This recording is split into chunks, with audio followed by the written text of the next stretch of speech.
నమస్తే welcome to 99 TV నేను అఖిల ఇక డీటెయిల్స్ చూస్తే ఎన్నికల కోడ్ ముగిసిన తర్వాత ఎక్సైజ్ శాఖను ప్రక్షాళన చేస్తామన్నారు మంత్రి జూపల్లి కృష్ణారావు లిక్కర్ సరఫరాలో బ్లాక్ మార్కెటింగ్ ను పటిష్టంగా నివారిస్తున్నామని చెప్పారు మద్యం కొరత ఉంటే రాష్ట్ర ప్రభుత్వానికి నష్టం తప్ప ప్రజలకు కాదన్నారు దొంగే దొంగ అన్నట్లుగా బీఆర్ఎస్ నేతల తీరు ఉందని విమర్శించారు గత ప్రభుత్వం అనేక శాఖల్లో బిల్లులను పెండింగ్ లో పెట్టిందని ఆరోపించారు తెలంగాణలో కొత్త మద్యం బాండ్లు తీసుకొస్తామనేది అబద్ధమని చెప్పారు కొత్త బాండ్లపై అసలు పరిశీలనే జరగలేదన్నారు గత ప్రభుత్వం చాలా బిల్లులను పెండింగ్ లో పెట్టిందని చెప్పారు రైతు భరోసాకు 6,000 కోట్లకు పైగా తమ ప్రభుత్వ హయాంలోనే జరిగాయని చెప్పారు నిన్నటి రోజున నమస్తే తెలంగాణ పత్రికలో లిక్కర్ బ్రాండ్ల ప్రమోషన్ 5,000 కోట్ల కమిషన్ అని చెప్పని అనధికార మద్యం పాలసీకి ప్రభుత్వం పెద్దల స్కెచ్ అని ఎన్నికల తర్వాత కొన్ని ప్రముఖ బ్రాండ్లకు పాతరని అంటే దుర్మార్గంగా బట్టగాల్చి మీద వేసే కార్యక్రమం ఎందుకు చేస్తూ ఉందనేది ఎందుకు రాస్తారో తర్వాత చెప్తాను. ఇది పూర్తిగా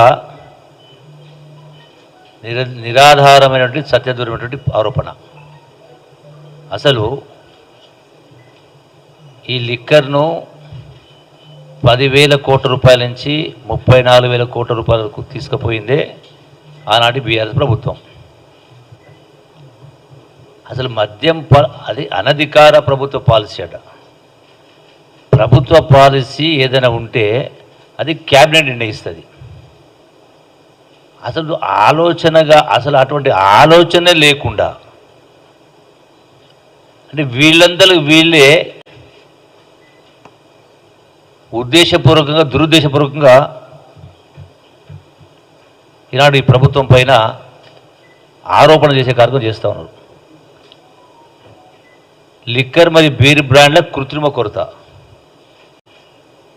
లెక్కకొస్తే ఈ రోజున అన్ని మద్యం డిపోలో 19 మద్యం డిపోల్లో మద్యం నిల్వలు పుష్కలంగా ఉన్నాయి అన్ని బ్రాండ్లకు సంబంధించి. సరే ఒకటో రెండో ఇష్యూ సంబంధించి కారణం ఏంటి రాసిన కారణం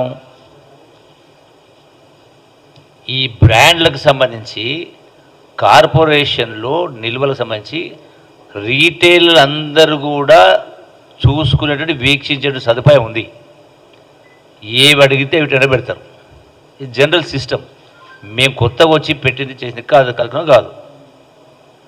అయితే ఇందులో ఈ రోజున కూడా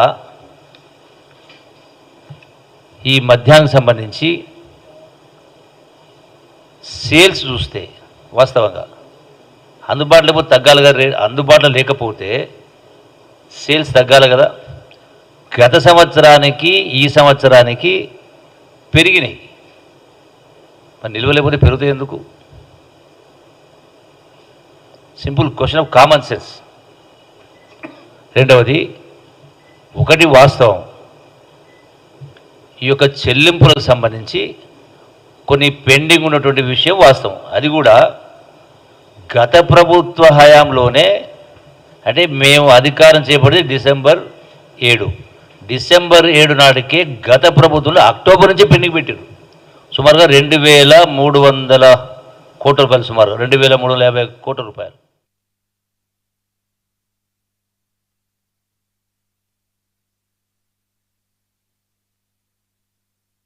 నిన్నటి రోజున నమస్తే తెలంగాణ పత్రికలు